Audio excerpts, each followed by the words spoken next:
good afternoon, good evening, good whatever time of day it is. Thank you for tuning in to Conversations with Dr. Don.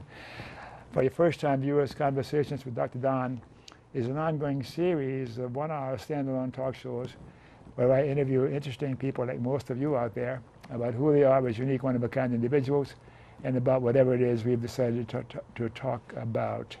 My guest this evening is quite intriguing and interesting, and you're going to have a good time seeing what we talk about.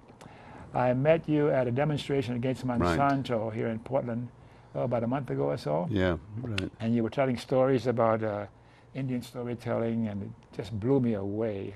Right. And then we've chatted some since then, and I'm learning a little more about who you are and where you came from.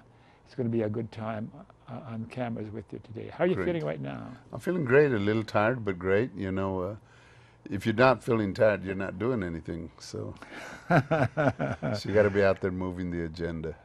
Have you done any voiceovers? You've got a rich baritone. No, I haven't, but I do a lot of imitations. Just, you know, for parties or people. If I've eaten too many jalapenos, I start doing imitations.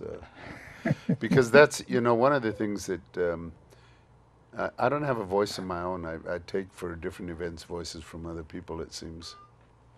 Just because they're so rich. And, you know, one of my big heroes was the Reverend Dr. Martin Luther King. So once in a while when I start talking, I go off and do my King thing without knowing it. Because the old Southern Baptist tradition and the preacher gives you a rhythm for saying some things in a way that's memorable to people. Yeah, this is going to be a great hour, I can tell now. But let me continue on and get started here, because the show goes into two major segments. Usually it's the bio segment, the who are ya, and then the subject of the show, whatever it is we're talking about. Boy, I'm so excited I can't talk. But anyhow, I'm going to model what I'm going to be asking you about in the bio section, all right? You viewers have seen me do this about every 2 or 3 years or so. My personal stuff. I was born in New Orleans, Louisiana, of red, white, and black Roman Catholic parentage on December 26, 1928. Today, I'm a religious and accepting of all others. I am a retired PhD clinical psychologist and present-day television broadcast journalist, talk show host on cable access.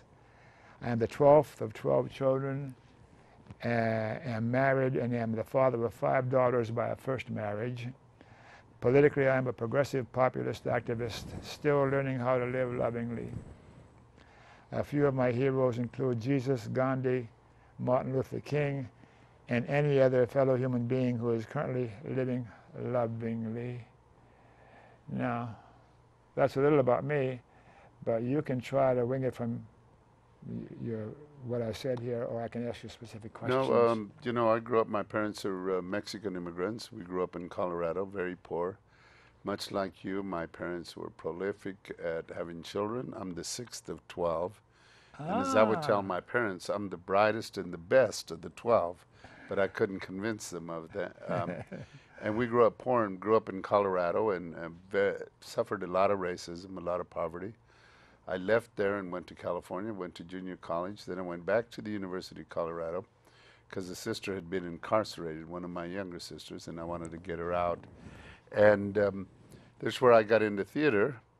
And then one of my heroes was killed in 1968, April 4th, the Reverend Dr. Martin Luther King.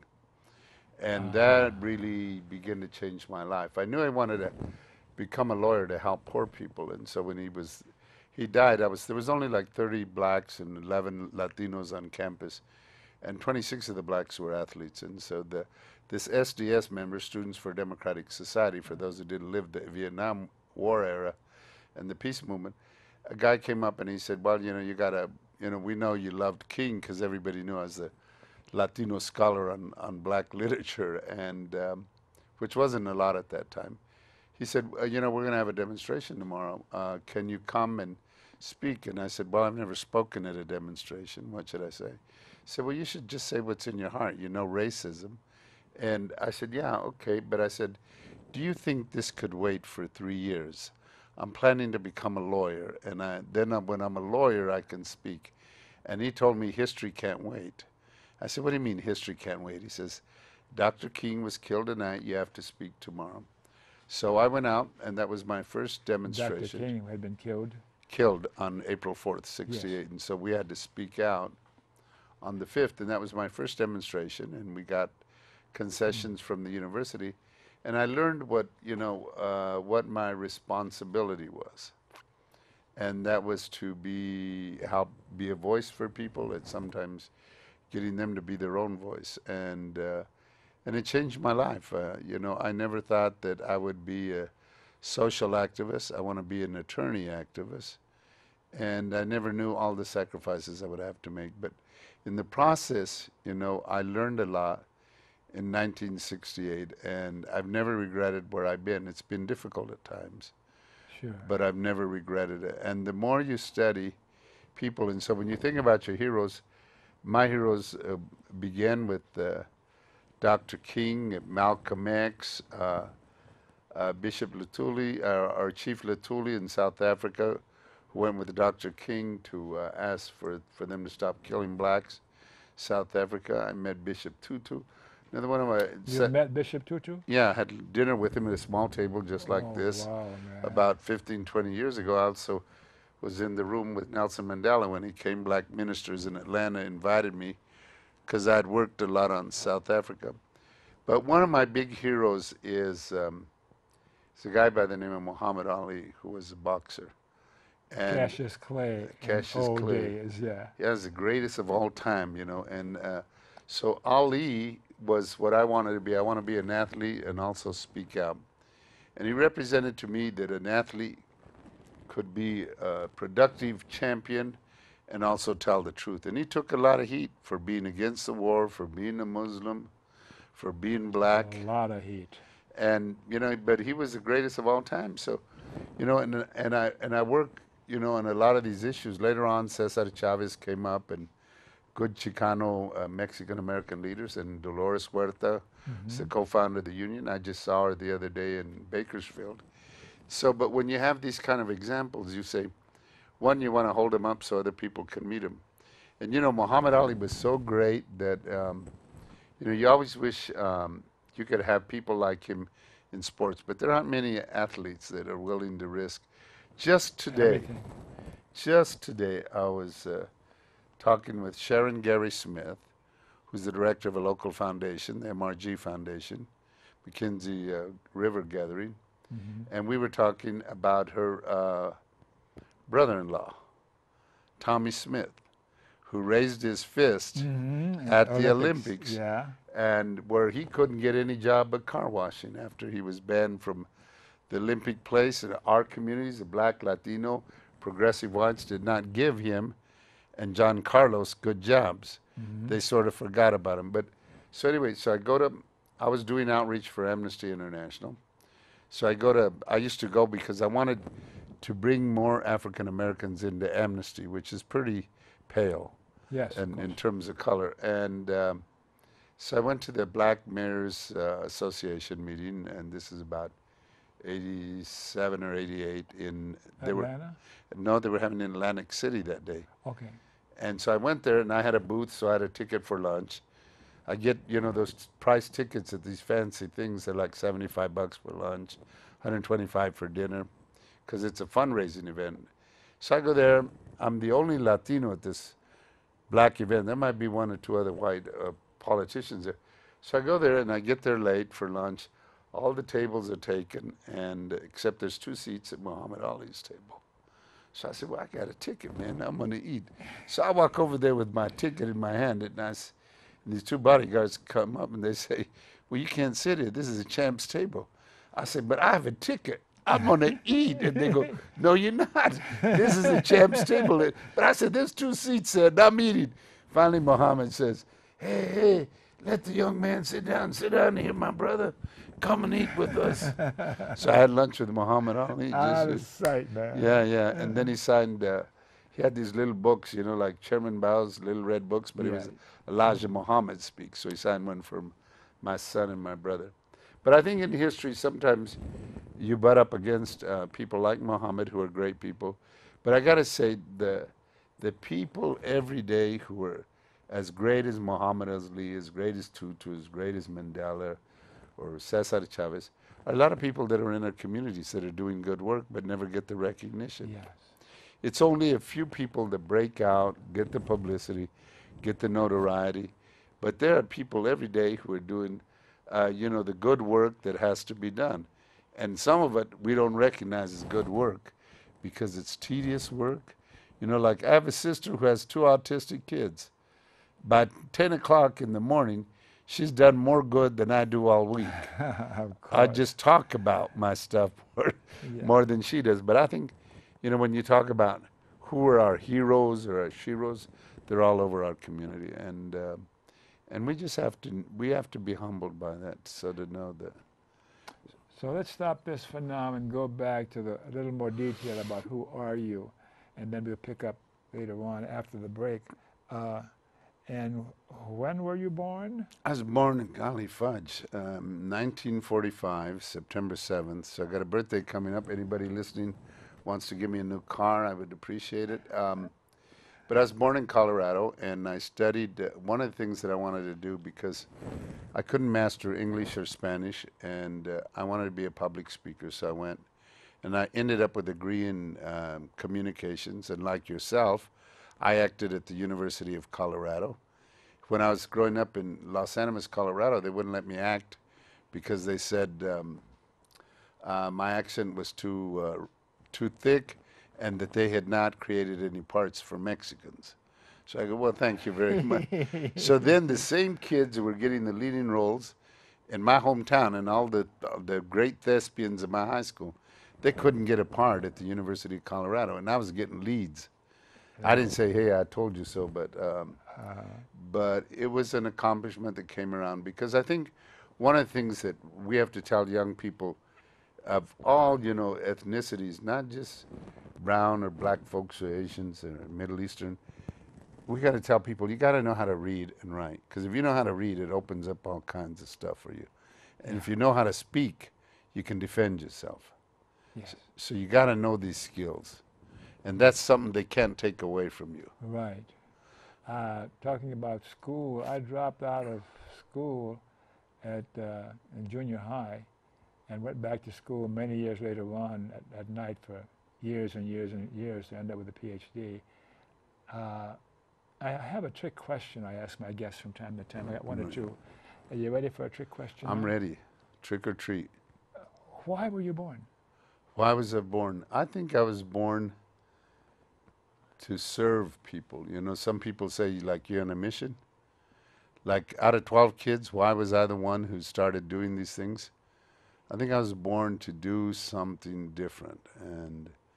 And I've always felt like I was, like people say, like, why do you do some stuff? Like, when I decided to come to Oregon and work on this genetically modified organisms issues, the election in Jackson County and now the labeling.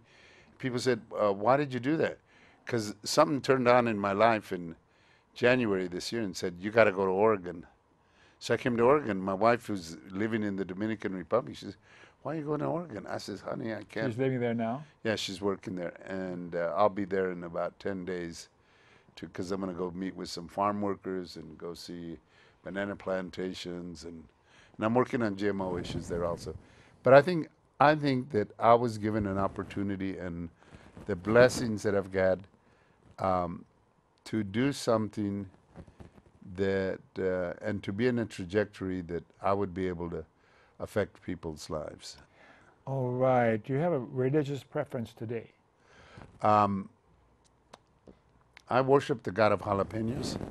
Now, what I am is more, I really, Mother Earth is a very grounding influence. I'm very spiritual. So I go to a lot of places of worship because I think I need to go to a place where I can cut off all the rest of my world for a few hours. So sometimes it'll be a mosque, a synagogue, a church. I grew up Catholic, was almost a Catholic priest. Me too. Yeah, I was in college. I ran all the Catholic clubs in Southern California. Had the biggest rosary, a good-sized Bible to show I was close to God. But now I think, that everybody has to find their place in with faith and how you do it. And I also embrace now a lot of my indigenous spirituality, which is just as good, you know. I want to hear more about that later on. What do you said, I'm spiritual. What does that mean when you say I'm spiritual? I think that I believe that in all of us that we're God and we're spiritual, and that I believe that what I offer and bring and get from people is some emotional freeway of what they feel with their hearts, what they feel in their lives, and it doesn't have to always have a definition. Mm-hmm. And that's where people get lost, is you just have to be present at the time and be willing, because you never know. You know, in my life is, so a lot of times you go into a meeting, you think you're going to be the teacher and you come out being the student. So I think sometimes, like, I'm going to preach at a church. I preached last Sunday at a church. I'm going to preach it again on next Sunday. And last Sunday I spoke about violence and guns, which I'm opposed to both of them. And this time I'm going to talk about genetically modified organisms. But see, I think that one is, if we respect each other and respect the world around us, that's about as spiritual as you can get, you know, and if you treat people well. And, you know, once I learned nonviolence, man, that changes your whole world. I used to be a violent boy. Used to have 2 loaded guns, and I was dealing, my first small business was drugs, and so I was an entrepreneur before. I didn't know I was an entrepreneur. I'm just running from the law. But once you learn nonviolence, you learn that you can make a difference, and you don't have to create as many enemies in the process of trying to do good work. Talking about spiritual and spirituality, I've asked that question to a number of guests, and I have all sorts of responses, and some seem more valid to me than others. It seems a sort of an ethereal thing, and finally I arrived at a description of what spiritual is for me. It's like when I see a little baby in a mom or dad's arm in the checkout stand, and that baby and I look at each other. There's no language, no words involved, and something happens to me in my core. It's a happening, it's an experiencing. That's feeling is spiritual. Maybe another name for a feeling is spiritual. Well, spiritual, I just had the same experience today. I was at I think a restaurant called Ella's or something, and this little kid latched onto me with his eyes, less than a year old, and people saying, boy, that kid's latched onto you. But he saw something in me, and I saw something in him. But I got to tell you, you know, I'm forever falling in love. So I was in San Antonio visiting this friend of mine who's an artist and poet. I'm also a poet. And I went to his house, and one of their relatives, his wife's name is Mary, my friends, but the relative, who's a little bit shorter than my friend's wife, they call her Little Mary. Mm-hmm. And she has Down syndrome. And I fell in love with Little Mary when I met her. So I know just what I'm going to send Little Mary as a gift, because I've been shopping in a lot of stores, and I'm going to surprise her with it when it comes in the mail. So I took a nap, and then she had to go to her grandmother's house. So what she did for me while I was napping is she set out all the trophies, all the medals she had won at Special Olympics. And she wanted me to see that. And I said, well, you know, I was so humbled that she thought enough of me to share these gifts that she had received. And I go, and that's why I don't think, you know, you don't have to see the Pope or the Imam or somebody. There's that spirituality in people of all walks of life. So Little Mary is a special person in my heart right now. Yeah, okay. And you mentioned your education, and what did you do to earn a living all your life? What kind of work did you do? Well, when after I demonstrated at the University of Colorado, I worked for nonprofits, primarily in Colorado, and ran nonprofits. I was an organizer for Cesar Chavez and United Farm Workers Union, and then when he died, I was the first director of the Cesar Chavez Foundation. Wow. I've worked for Amnesty International for 9 years, and I've been a Peace Corps country director in 4 countries. I worked under the Carter administration at the Department of Labor.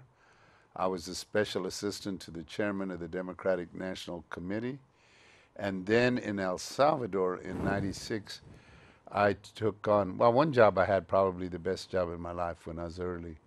I was a Head Start daycare teacher. And there isn't a better job than that age group. Because they're all love and they're really on a trajectory. They soak up everything that you give them and they appreciate it. And then my wife was working in El Salvador, and I went down to write a book, have a book that I've done, My Stories and Poems, another one I'm working on. But there I got involved with gangs and deported gang members in El Salvador. And I formed an organization called Homies Unidos. And when I was there, we had 2 offices, one in El Salvador, one in L.A. The only one that's functioning now is the one in L.A. But, you know, violent gang members, you give them a second chance. And you know, and... You have success.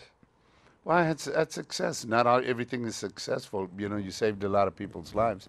But more importantly is, you know, when you deal with gang members or you deal with people who've been downtrodden on a Native American reservation or on their streets here in Portland or any place in Oregon or Washington, everybody's self-esteem gets destroyed in different ways. And once, you know, the guys would tell me, like one guy, I went back to visit my gang members about 2 years ago, former gang members, and he said, his name's Shadow, and I said, Shadow, you know, what's kept you out of violence? Well, he says, I got good news and bad news for you. I said, well, what's the bad news? He said, you missed a good party. I said, well, what's the good news? He said, I just graduated and I'm a lawyer.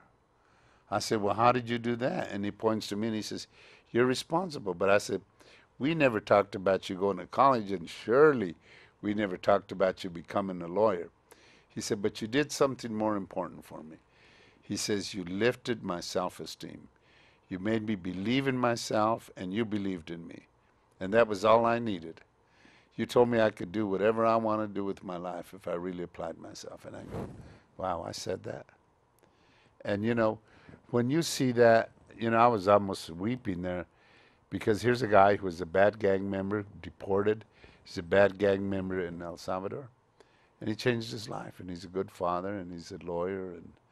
But, you know, every one of us, it's like... You gave him something. Yeah, you give him something. And you get something, you know, we're talking about spirituality. Every day, Don, you walk out, I walk out, we meet people, we see people. Yeah. They give us something. So each day is like a new beginning. You go, what am I going to do? What am I going to learn? Where am I going to go at this time? And then you use that knowledge to share with others.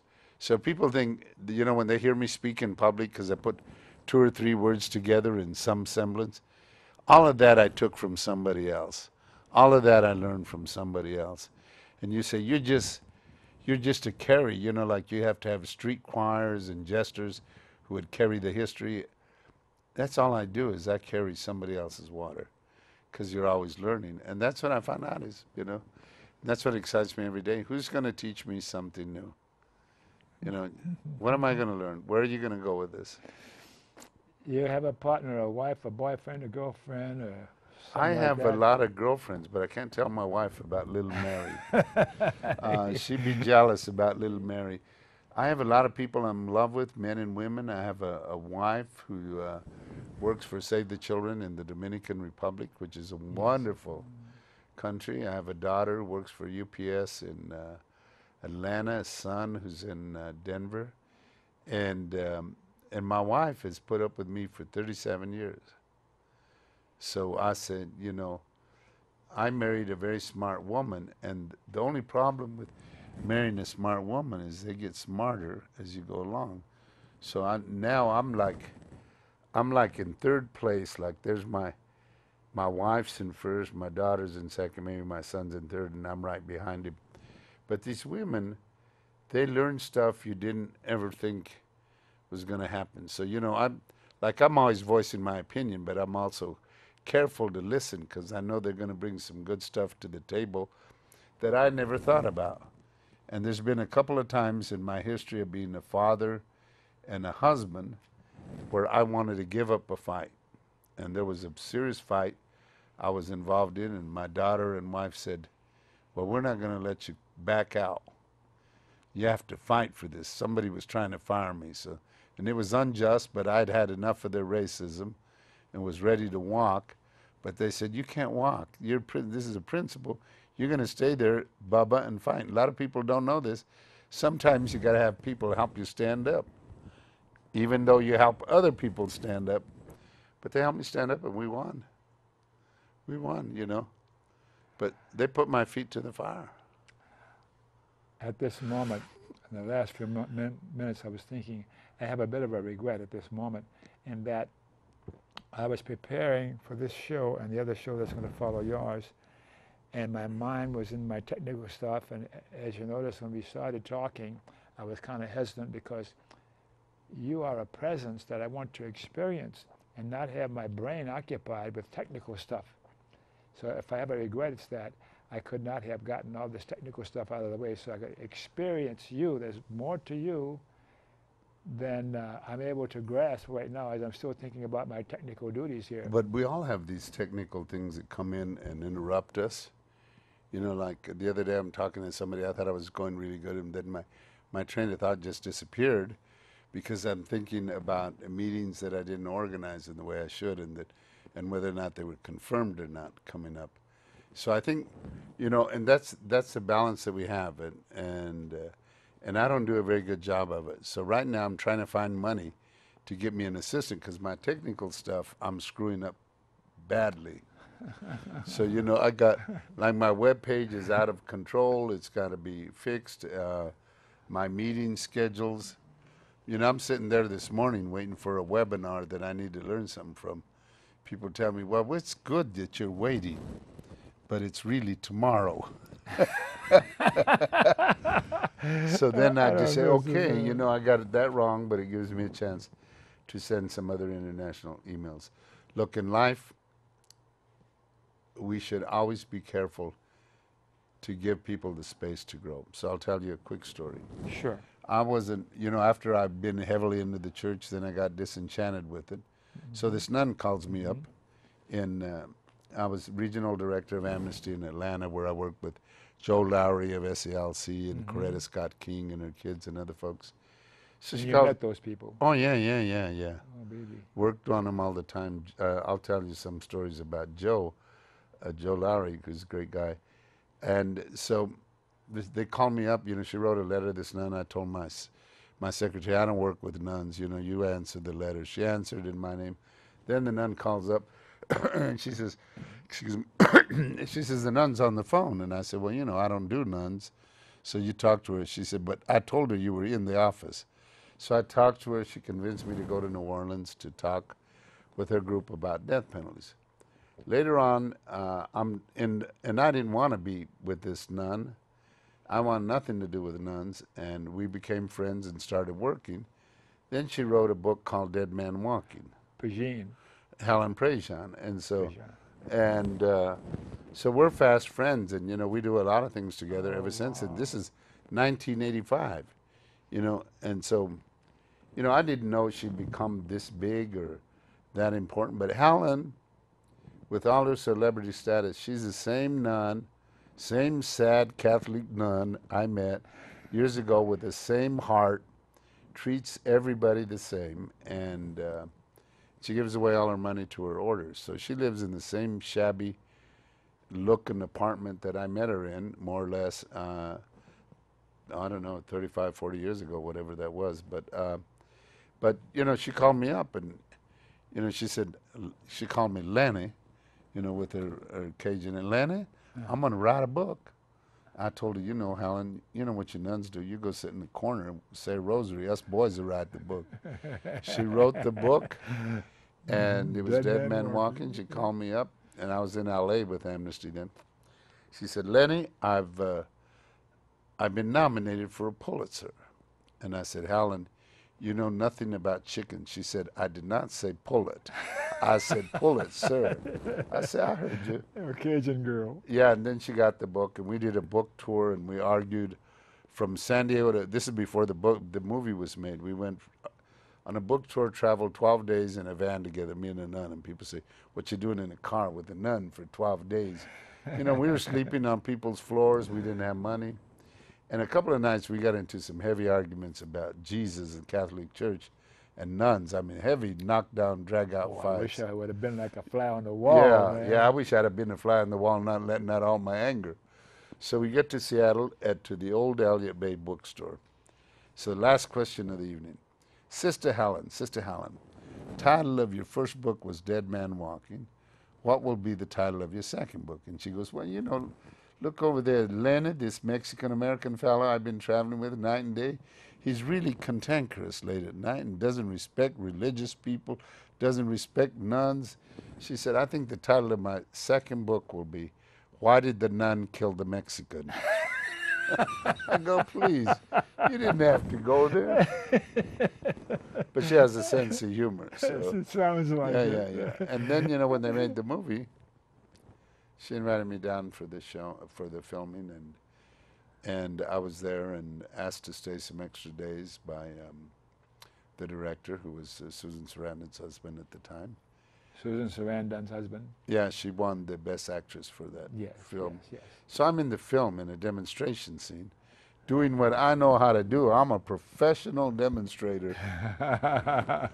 So people say, how'd you get in there? I don't know. Listen, they're going to yell at me if we don't take a break here, because you're just going on. It's so interesting. Yeah, can't shut me up. I hope not. Let's take a break, Mr. E, okay, and then we'll come back and talk some more.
Okay, we are back, and for you viewers who missed the opening of the show, you're watching Conversations with Dr. Don.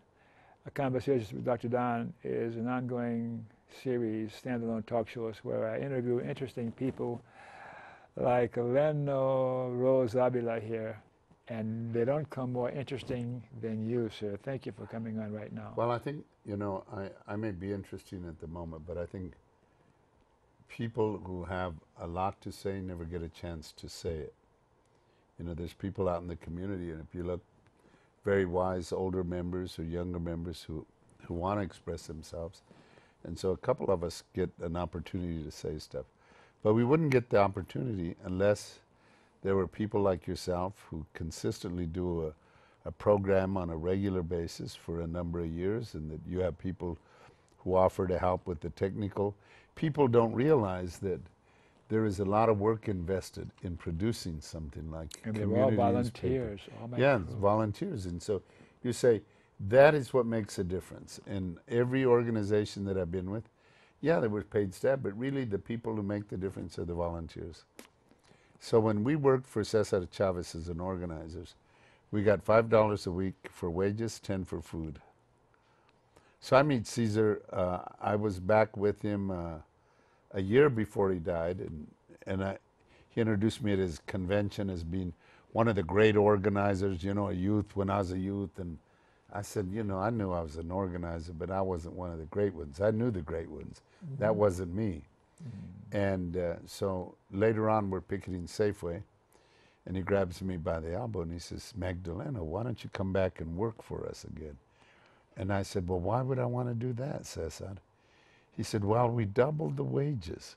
I go, ooh, $10. 24 years later, you've doubled the wages. So then he has the audacity to die in 93. This is 92 when he tells me he's doubled the wages. 93 he dies, and they come to ask me to be the first director of the Cesar E. Chavez Foundation. Yeah. So I asked them, well, what's the wages? They said $10. I said, I think that sounds pretty good to me. So he got me in the end, you know. But because I had learned so much, that was like my PhD program. And that's where I learned nonviolence and where I learned to respect poor people properly and how to work with them. It's, you know, the issue is if you get a gift, then you have to give back. Yeah. And so Cesar Chavez, Dolores Huerta, the Filipinos, I learned so much. You know, people say, well, where did you learn to do all these things? Well, I went to school. That was my real school in community organizing. So I took all these. So the gang members will say, well, where did you learn this, you know? How'd you learn nonviolence? And I said, well, you know, I work with these people. And so I'm a product of my times and the people that I work with. You know, working with Southern ministers like Joe Lowry and for those who don't know, Dr. Reverend Joe Lowry, who was head of Southern Christian leadership when I was there, but he did the benediction at Obama's first inauguration. Yes. And a good man, and who, you know, I worked with for the 2.5 years that I was there in Atlanta. Let me go back to my script for a minute because there's a few things I want to be sure I cover. Right. Yeah. Memberships. Oh, man. How do you see the mainstream media in our country today? Is it left or right or neutral or biased or what? Well, we don't have, we've lost investigative reporting. Oh, yes. That disappeared. And we've lost independence of most newspapers. I've run into a couple that are smaller but independent. Corporate America has taken over the newspapers, has taken over the media. And so if you're going to really, if you get on track where you're really going to attack corporate America, you're going to be censored. Your story's not going to come out. They're not going to do. You know, everything you watch TV, the radio, they say breaking news. It ain't breaking news. The real breaking news they don't put on there. And they don't do a balanced reporting, you know. We don't have a balanced reporting about what's going on in the Middle East. We never have had it. Yeah. And we don't have about, you know, right now, except in the internet, we got some good stuff going and community programs like this. But otherwise, it's difficult to get the truth out. And they're working to do something about the internet so that we don't have, it's like radio and television many years ago. It was pretty well commons almost until it was a commons. The moneyed class got involved. And you had to have a balance of reporting, and now you don't anymore because the Republicans got in there and took it away.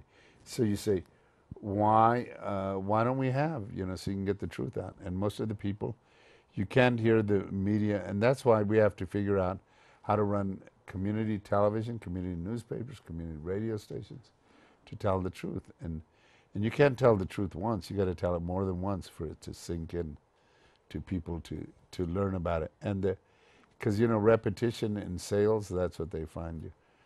And so my issue is to tie movements that I was involved with.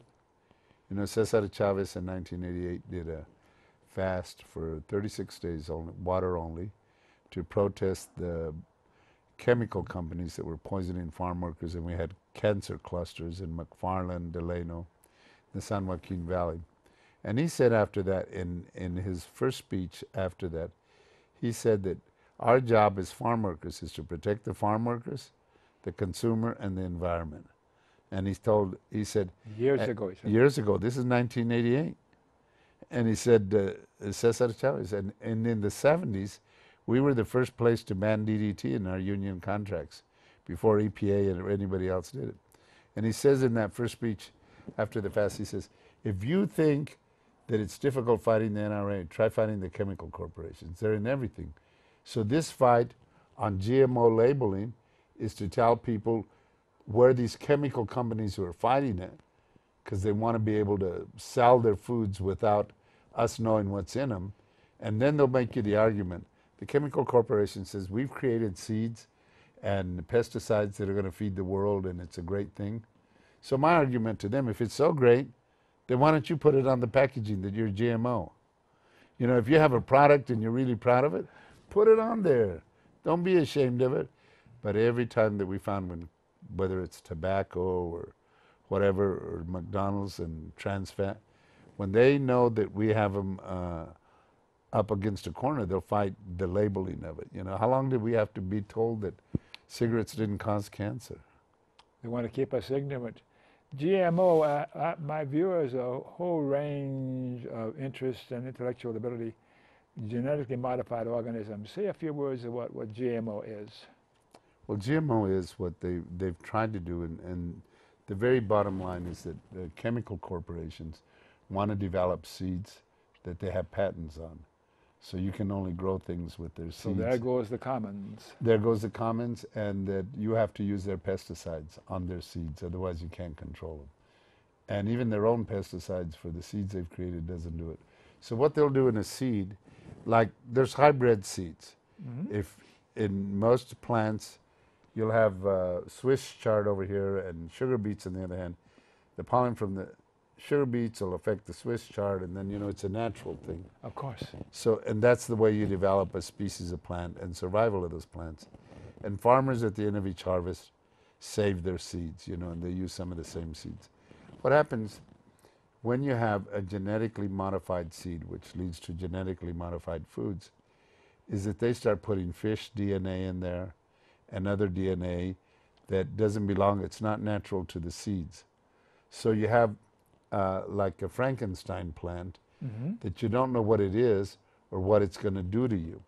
What we do know, because they've gotten the CDC, Center for Disease Control, not to be able to study that. Just like CDC can, because the Congress passed little riders, they cannot study violence and guns. Yes. Because the NRA has done all that. So we don't know all the bad things that genetically modified foods do to you, but we know what it does to rats. Causes obesity, causes tumors. We know that it's coming out, and there's a study that just came out that where they studied that it can cause autism. There's a study that came out about workers in Mexico, the Caribbean, and some other places, Indonesia, I think, where Roundup, the main chemical they use on genetically modified seeds. That was in Agent Orange, wasn't it? Well, that one is causing kidney failure, but now there's a new, the grandfather, or the new medicine that they want to put out is a new pesticide that has DDT Agent Orange in it. That's a new one they're trying to get approval from in Congress. And why are they doing this? To make money? It's all profit. So what I tell people is that the corporations, these chemical corporations, are fighting for a profit. We're fighting for our lives. Now it seems that water is going by the wayside in recent years, so that water is not going to be a commons anymore around the world. It's not a commons, and the same people that are controlling the seeds and the pesticides also want to control the water. If people control the water and the seeds, we're done. Well, then the corporations then are going to be totally in charge, like the ancient times when the kings. The kings told you everything, or like out of a scientific movie, that everybody, you know, you have to go to them.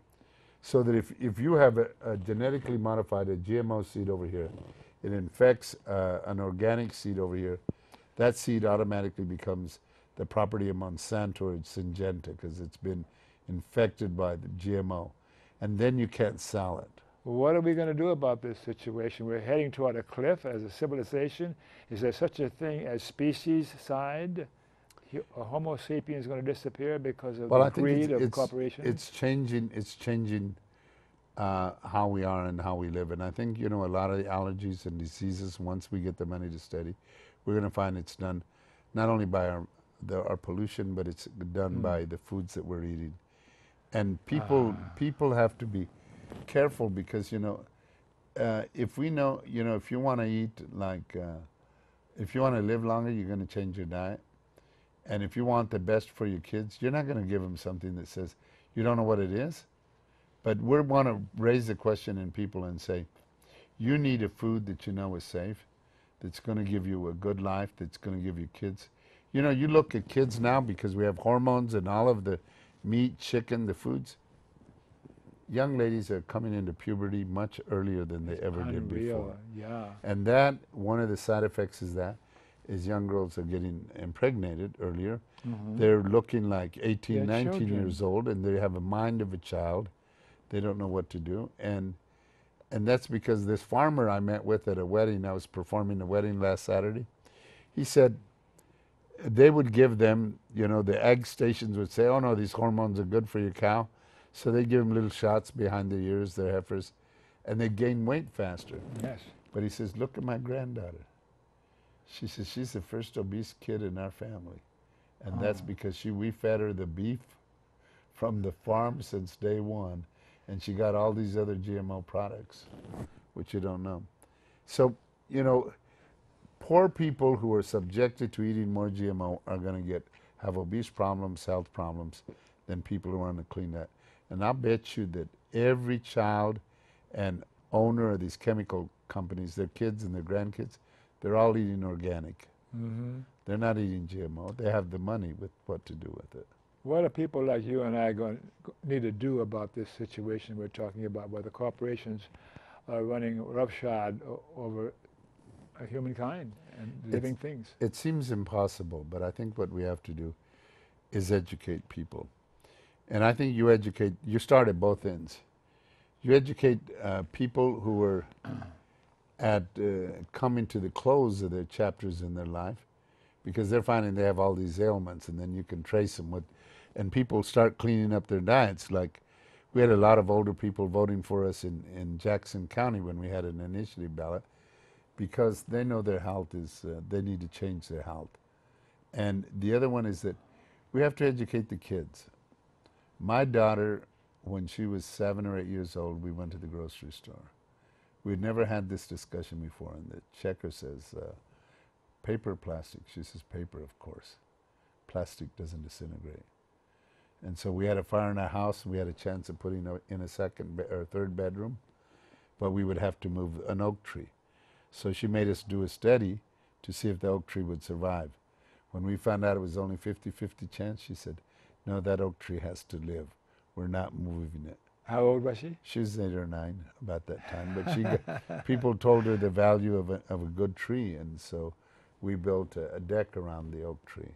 Yeah. But the kids, so I think even the corporate people, if we educate the kids properly, that those kids are going to come back. You know, the hippie movement, the anti-war movement, a lot of those were middle class and upper class kids that were involved in that. Why? Because they pushed their parents, they pushed the envelope, they pushed America to get involved. It wasn't, you know, all poor white kids that were out there demonstrating and everything. These are intellectual kids. In Latin America, many of the movements have been started by the intellectual Latinos, the upper and the middle class, Yes. who read the books, who get educated, say this isn't right, what you're doing. What's happening in Washington? Well, Washington is pretty much bought out because we don't know how to pressure it. And we don't elect enough good people to it. Why is that? I think because it's money. Money, you know, they say you got to have $1 million to be elected. Look at the age and the income of the people that are in Congress. You have very few people that are poor that can afford to be in Congress. Right. It's money, and now that we have the Supreme Court, it's tearing away at the unions, it's tearing away at any people's rights, voting rights, everything. And they're giving all the power to those people who want to oppress us. And so we got to fight back. You know, we've had bad Supreme Courts, we've had bad Congresses, and so we have to do whatever we have to do in today's era to get people's attention. And time is flying by, and I wanted you to tell me a story or two, Indian tradition of storytelling on Native Americans, and will you tell me one or two of those that you did at the demonstration?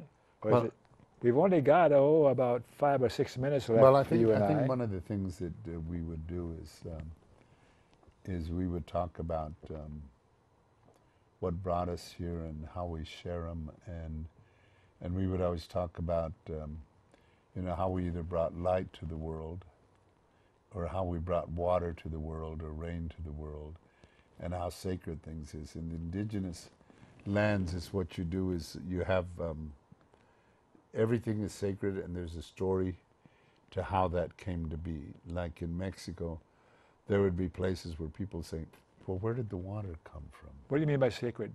Sacred is that you honor them, that they become a very important part. It's like your mother and father would be sacred. So you would say that the water and the earth, and so they would say, you know, my father would talk about the land speaking to him, the wind speaking to him, and you would say, what do you mean the wind speaking to you? Well, and so later in life, I think if you sit there and listen, you might just get a message. And so, and what they were trying to tell us is you got to take time to connect with Mother Earth. And when you connect with Mother Earth, you get a lot of messages that come, you know, and when you sit there and you process, it's like there are times in different seasons when you go out and just listen to what is going on, because the world is changing around you. And the whole issue that, you know, when we always talk, the indigenous people talk about all their relations and honoring all their relations. They're talking about not just protecting the two-legged brothers and sisters, but the four-legged. And that, for us, you know, and there will always be a story about the wind coming or the rain coming and what did it represent and how did it tell you, which was important to us just in terms of getting our story out and understanding how we fit into everything. Because most of the stories we get, Little Red Riding Hood, you know, the Three Little Pigs, there's more natural stories that are out there than these created things. And a lot of the stories for kids have violence in them. Yeah. You can notice. And so we, you know, and cultures create their own stories to tell about their lives. So there's another level of communication that goes beyond the cortex or the brain, if we're available to hear, like the wind, or experience my being in a natural environment, right, and quiet this thing from thinking and figuring out what's going on tomorrow or what happened yesterday. Well, just being in the moment. And, you know, some people call it meditation, but some people is you just got to stop. You got to clear your deck. In order to absorb something, you got to be clear. You got to stop what you're doing and that's what I do once a week, at least for a couple hours. I don't do it as well, but I do it. And you know, when there's my biggest meditation thing, because I drive a lot, just being in my car alone. It just gives me a chance to think and process stuff, because we don't do enough of that. We're too busy watching TV, listening to the radio, having all these other things cluttering up the brain. Yeah, and our brain needs some clearance, you know. You got to give your brain some water, otherwise it's going to be filthy up there. You got to wash it out. You got to rinse it out. And if you don't take those times and listen, you're crazy. And that's why I admire all the people who do stuff. Just stop your day. You're not that busy. Take time with the kids. Take time with yourself. And listen to yourself, sometimes your own heartbeat. Are you going to campaign for Obama in the next... No, he can't run again, right? Can't run again. Well, I don't know who I'm going to campaign for, but I'm going to be very cautious about people who are going to talk about the issues that are important to me, which are nonviolence and poor people. Mm-hmm. Rich have got enough money. We got to protect the poor people. Are we going to be able to do something with our country as long as the Republicans and Democrats, who are the sole parties in the government? I think there's, you know, there was been a couple of movements right before the Obama's election. There was an organization movement forming a third party, a real third party, a powerful third party, mm-hmm. because they were not happy with this division between the Democrats and the Republicans, and both parties receive a lot of money from the same people, and you know, if there was a clear distinction, and that's what people are looking for. So if the Democrats going to win, they're going to have to be clear than separation from the Republicans. And people are going to want people who are going to defend them. And I think what we don't do enough is we don't recall people who promise one thing and don't perform. We got to put their feet to the fire. What do we have to lose? Just, you know, whether they're Republican or Democrat, you have to do that. And I obviously think, you know, one party is a little stranger than the other one, but I don't think, you know, in a lot of other countries, they have 10, 15, 20 parties, and you get, if you get a percentage of the vote, you get so many representatives. I go, why can't we have that here? We're going to need to stop right now, but I want you to say something to the viewers, some final message in a few words or so, a minute or two. Well, I think one of the things that you have to do Look is at you have camera to three. you have to think about what you can do. And I always tell people to dream the impossible and work really hard to make it a reality, because all of us can change the world, and we have to work with each other. And if you know you can save a life, then take a minute and begin that process and change our world. Thank you so much. Thank you, Don. It's been very, very enjoyable. Okay, it looks like it's time for us to stop now. Do we have some public service announcements that we are going to show now? To watch my shows on the web, Google Don Baham YouTube, and there's a whole bunch of shows there through the years. And the American Civil Liberties Union is a wonderful organization. Without the ACLU, our civil liberties would be in worse shape than they're in right now. Go to that website and learn about the ACLU. And we've got to end corporate personhood so that we can take our country back. Amen. And go to movetoamend.org to learn how to do that. It's a wonderful organization. And we're going to tell you about KFC. Is that what we're going to talk about now? Kentucky Fried Chicken? No, not Kentucky Fried Chicken. Oh, we're going to tell you about the populist dialogues. Okay, there it is. Thank you. Remember KFC. Not that KFC, Dr. Don's KFC. My KFC. Kind, friendly, and charitable. Be kind, be friendly, and be charitable. To you too, and you too, you too, and you too, Mike. Thanks again for watching. So the mics are off now, but